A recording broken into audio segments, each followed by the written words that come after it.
Hello and welcome to BNTV episode 8. While the Olympics go on all around us, we're stuck here at BN Towers. We're going to talk about professional boxing. There is an extra show this week though, so we'll be at the XL talking to John Dennon, who's been the thick of it with all the amateur action. For now, we'll talk about the weekend's big action professionally, and that was Robert Guerrero. Came back after a layoff, beat Selçuk Aydin, calling out Floyd Mayweather. I mean, to me, he still seems some way off someone like Floyd Mayweather, despite his achievements. Yeah, I mean, when you look at Guerrero and what he's achieved, he hasn't really stopped in any division and cleared out the division. He sort of moved up, had a fight at a time. Obviously, he stopped at lightweight, beat Michael Katsidis, who it turns out was very shot-worn at the time. He's now moved up to welterweight, which is a good achievement to beat Selçuk Aydin, and not really wanting to diminish that achievement too much. But Aydin hadn't really beaten anyone at the weight. And so Guerrero's now sort of in I think he's 9 or 10 in our welterweight rankings. So I mean, he's a way off Mayweather, who's #1 at welterweight and light middleweight for us at the moment. But you know, he's 2 or 3 wins away from a big money fight with Mayweather. Or as far as I'm concerned, 2 or 3 wins away from a big fight with Mayweather. You know, sometimes if you're the right person, in the right place at the right time, as Guerrero could be, the fight could happen. And Mayweather's out of prison this week on Friday.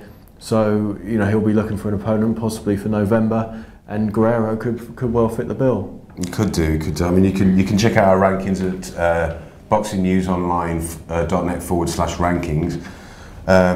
Guerrero, going back to Guerrero though, I mean, what he's achieved. So he's got belts at featherweight, super featherweight. He picked up, I think, an interim at lightweight and another interim title at the weekend. It's a pretty strong resume though, isn't it? It is, but you know, there's been no standout defining wins as such. I mean, I know he was sensational against Katsidis, but Katsidis had been in so many wars, was on the downside of his career, and then to move up and beat Aydin. I mean, he didn't massively outbox Aydin. You know, he was really pushed. He only won by a couple of points on 2 of the cards, and it was a good competitive fight. So you know, and you think someone like Aydin, I just couldn't see him posing Mayweather those kind of problems. I think Mayweather would have really done a number on Selçuk Aydin. So, you know, I think there's still plenty of room for the ghost to improve. I think one of the things that you've got to take into account with him is he's had this really long layoff with a rotator cuff injury, and I think, you know, when you factor that in, if he can stay busy, plant some roots in the weight and fight 3 or 4 times at the same weight, then he could really start moving in the right direction. If you were to say on Monday morning you was coming to work, you were to get a phone call or you were to get an email saying, okay, Floyd Mayweather versus Robert Guerrero, would you be attracted by that fight? Probably about as attracted as I am to just about any other fight that there is. I mean, there's no one out there that's really jumping out for Mayweather. I mean, I know there's been talk of Miguel Cotto fighting in New York on the 1st of December. I mean, it was a good fight the first time. I don't think it would be quite so good, but we've seen it. You know, that fight's been done now, and Floyd won fairly clearly as far as I was concerned. And so, you know, so I think new blood should be given the chance to have a shot at Floyd. I don't think Guerrero is the right man for the job in terms of ending Floyd's unbeaten streak, but you can see how it makes sense. Guerrero's got an unbeaten record, got a great backstory, you know, which would be very well sold by HBO or whoever picked it up in terms of the background shows and all the rest of it. So I mean, it's a sellable fight, and it's you know, a very winnable fight for Floyd. Okay, I mean, also on that bill was George Groves. He himself has had a bit of a layoff, not to that extent, but he came through. He was cut in the 3rd round. It was a solid performance, and the finish was something absolutely fantastic, wasn't it? That really was built for an American audience, wasn't it? Yeah, it was probably one of the best finishes you'll see this year. And I mean, like you say, George was in a spot of bother going into that 6th round, and to turn things around with the shots that he found, you know, it's really sensational viewing. You could see Oscar De La Hoya tweeting about it, and some of the stuff that Robert Diaz, the Golden Boy matchmaker, was saying afterwards about you know, how he wants to see more of Groves, and sensational, you know, and the Americans now are crying out to see more of him. So I mean, Groves going in the right direction, good win, fabulous finish. It was. I mean, that left hook, which I think caused the first knockdown, the only knockdown was excellent. Yeah. But I mean, at the end of the day, okay, it wasn't a gimme fight. It wasn't a journeyman who was fighting, but you know, it was a a gatekeeper at best, really. I mean, so it's easy to get excited, but let's not get too excited. Ideally, who should he fight next? Well, I'd like to see him fight Kenny Anderson again. I think that's a logical fight. Their first fight was a real thriller, probably the best fight I'd seen in that year, which was on the David Haye John Ruiz undercard. That was a really Haye Harrison. Was it? I think it was Haye Harrison because didn't save that card. Yeah, possibly. Quite possibly. Yeah. But it was a really sensational fight, the Groves Anderson fight, and I'd love to see that again. I think Anderson's more than due a shot. Obviously, that fight was scheduled for September, and now it's going to be on the back burner again, which is a shame because Groves is cut, and I can't see him being healed in time to fight Kenny Anderson.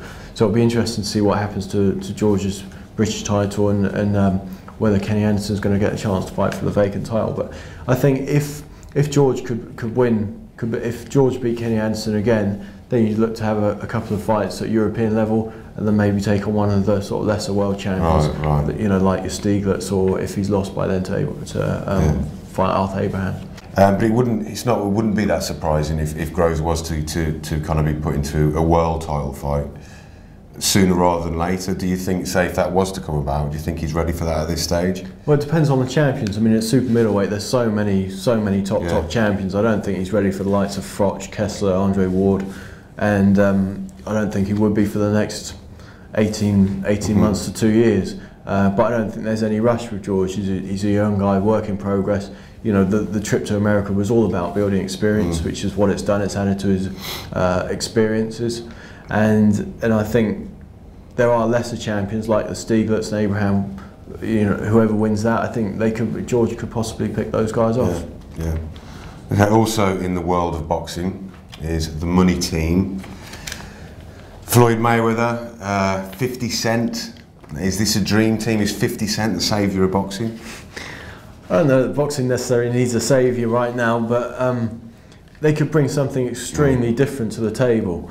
I mean, you look at the promoters, and they've got their tried and tested formulas of packing out, arenas with the main event and then worrying about the undercard afterwards. These guys are talking about, shows a bit more like the UFC, where you've got 5 or 6 co-features, as it were, all the way through the bill. So you've got deep bills, real talent all the way through, so that people who go to the shows don't just go for the main event. They go and they watch the whole show. And I mean, that boxing needs that. It really does, because it's infuriating as a journalist in this business and as a fan to go to see fights, and you see decent undercard fights, but there's no one there. And it's just you'd end up tearing your hair out. But how many have you seen? But so I think it's just one of those things in boxing that needs to happen, that you need deep bills all the way through. And if those guys are going to bring it to the table, then fair play. I think the thing with what's interesting about this, there's been this tiff between 50 Cent and Oscar De La Hoya on Twitter, sort of Twitter beef as they call it.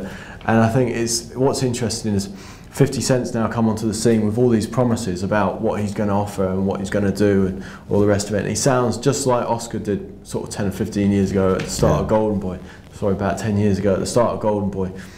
With those sort of real enthusiasm about turning the business around and, doing having deep cards and lots of meaningful fights and stuff. But as time gradually goes on, people seem to be sucked into this very familiar model where you spend a load of money on the main event and nothing else much on the rest of the card.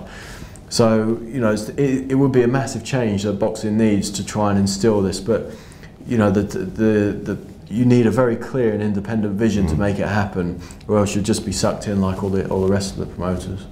Yeah, I think so. I mean, if you think back to when Don King, even in the early 90s, and there's some great bills that started at 2 in the afternoon. I remember talking to journalists when I was out in Las Vegas, and these fights were starting really early even now. But they were telling me about what would have been on at that time of day back then. And I was thinking, good grit. And you were there at the moment watching a 6-round fight. Yeah. I mean, I think the fact that he's obviously very, very obviously a boxing fan and he's got money suggests that it might be a bright start for him. But I mean, Golden Boy, and to a much higher extent, Top Rank have been around for years and years. Do you see in a few years' time that 50 Cent and this money team could be serious rivals to them? Well, I mean, that's the thing. It all depends on what they want out of the sport. I mean, do they want to be a long-term thing? Do they want to be a Top Rank or a Golden Boy or a Don King Promotions? Or is it just a short-term thing just while Mayweather sees out the rest of his years in boxing? Which You know, I haven't spoken to anyone involved in it, but I tend to think it would be the latter really, and sort of for them to make all the money they can out of Mayweather in the next couple of years, and then sail off into the sunset rather than really plant proper seeds down. But that said, even if it's a 2 or 3 year thing, you know, I think there could be a lot of fun in the meantime, and I think there could be some cracking bills. You know, you look at the talent they're lining up. They've already got Andre Durrell, they've got Billy Dibb, they've got Gamboa. Talks about Andre Berto, rumours about Zab Judah, Celestino Caballero.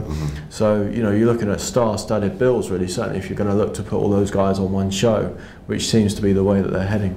Okay, cheers for that, Tris. And that brings us to the end of this episode of BNTV. But remember, we will be back later on in the week, and we'll be at the XL talking to John Denon about all things Olympics. And it's been quite a tournament so far, so we're looking forward to that. If you want to catch up with everything that's been going on so far, remember to get this week's boxing news. It's available, boxingnewsonline.net/apps. You'll be able to pick up all the ringside action from John Denon. We'll see you again later in the week, and thanks for watching.